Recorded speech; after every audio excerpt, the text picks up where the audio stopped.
Maybe across the lake. Kind of comfy, you know? How's it looking?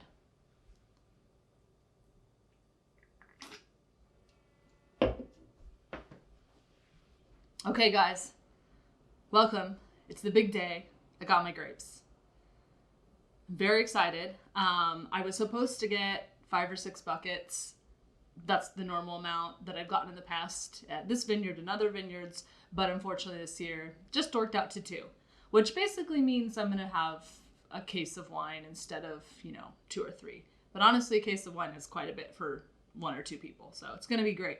I have plenty of supplies, so it's all good.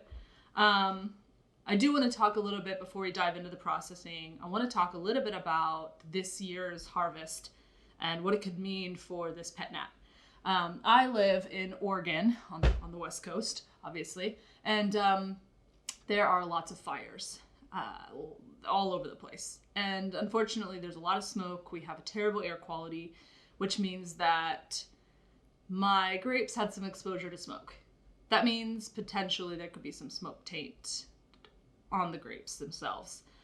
To mitigate risk here with these potentially smoke taint grapes, what I did is you're not going to see this on camera, but I rinsed them off with a little bit of water in my backyard, which is definitely usually a big no-no when it comes to wineries, but there was a little bit of light ash on it. So I thought maybe if I could get some of it off before I press it, it'll prevent some of that smoke taint, which literally can smell. It's literally just the wine smells like smoke or tastes a bit like an ashtray. So you don't really want it. So the only thing I thought of to do here was just to rinse them. So don't recommend doing it usually, but it is an option. Just give it some thought, I guess. We've already gone over what we need for this. So I guess the next step is for me to just show you how I actually do it. So with that being said, let's do some processing.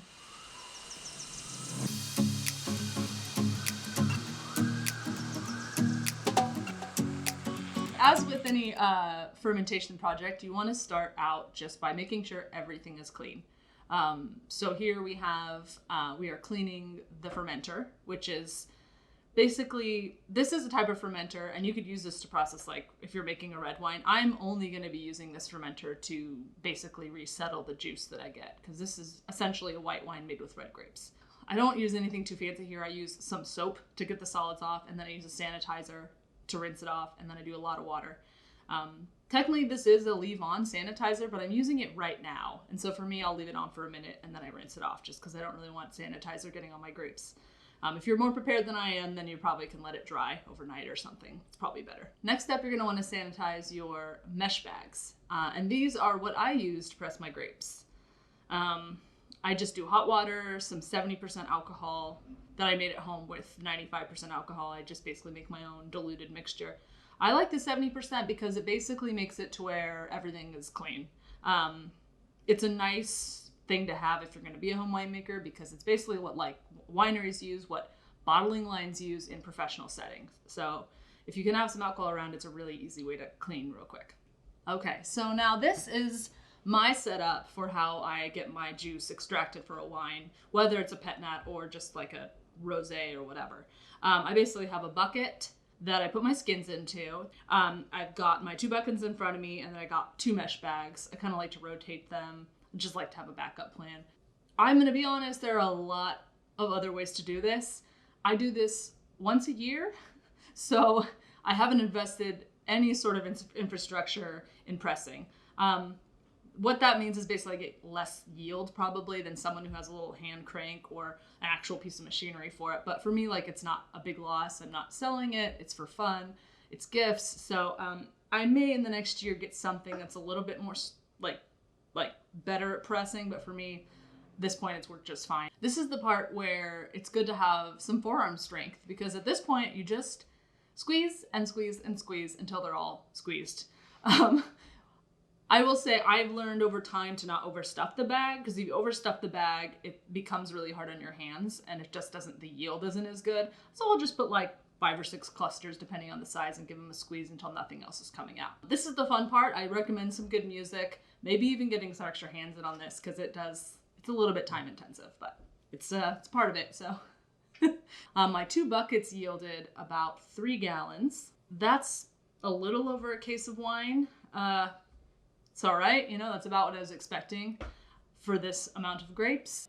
I'm pretty happy with this yield. Like I said earlier, a case is totally fine for me. I'm really gonna enjoy drinking it and passing it on. So we got this, but now we have our juice. So now the next step is going to be, and it's something I haven't quite talked about yet, but I'm gonna be adding bentonite to this wine. This isn't exactly something I've done before at home. I will say some wineries do this if they're making large volumes because they want like really clear juice before they ferment. But the reason I'm using bentonite, which is like a natural clay product, is I really want the juice that I actually ferment to be very clean because I'm making a pet nat and I need my juice to be really clean going in. With any other wine, you're going to be transferring it more than once and you have a lot of times to get clean wine, so it's not as big of a deal. But with this, I literally have one shot. So I'm adding bentonite as a precaution to just get the cleanest juice I can at this point once it's settled down. Now the next step is a pectinase, which is like a pectin enzyme, which basically means it's going to help some more proteins settle into the bottom and so you get more clear juice. Now this is something you do with basically all of your white wines and fruit wines as well. It just allows for a cleaner product walking in.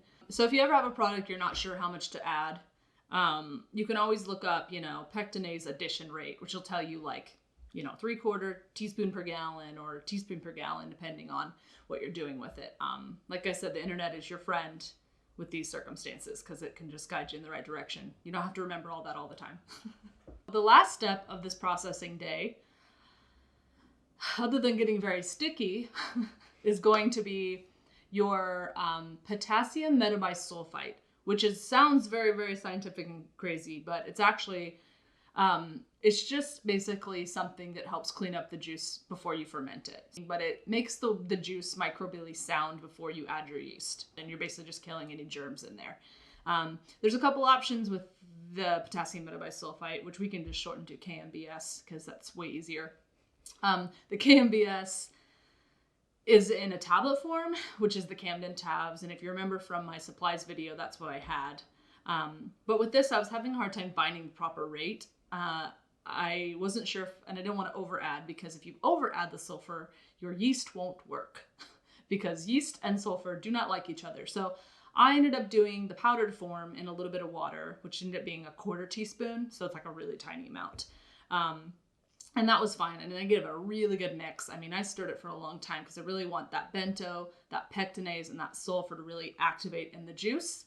And then at that point, I'm done for the day, really. The only thing left to do at that point is going to be to put it at like a countertop or like a tabletop height, because what you're going to be doing next is letting it settle, which literally means you're going to let all those proteins settle to the bottom, and you'll see like a thick line. And essentially, you're going to be siphoning that clean juice off for this wine. And then you're going to do this with a normal wine too, but with a pet nat, it's very important the wine is very clear and very clean just walking in. So you'll see that as the chemical reaction will happen, and there'll be a thick line of solids that you don't want to add to your wine at this point. Now that your wine's on your counter and you got everything added, now you're going to want to leave it for 24 hours with the lid on. At this point, it'll just settle and you just leave it be. I'll check on mine in 24 hours and see what I think. You can do a little longer if you feel like the settlement could be better. At this point, you don't need oxygen, it's fine how it is. You do probably have up to 2 days, but check on it after 24 hours. And if it looks like you're getting good clear juice, you're good to go. Once it's all settled, it'll be time to rack it and ferment it, which will be our next video. So exciting. If you like these videos, be sure to like and subscribe, and cheers until next time.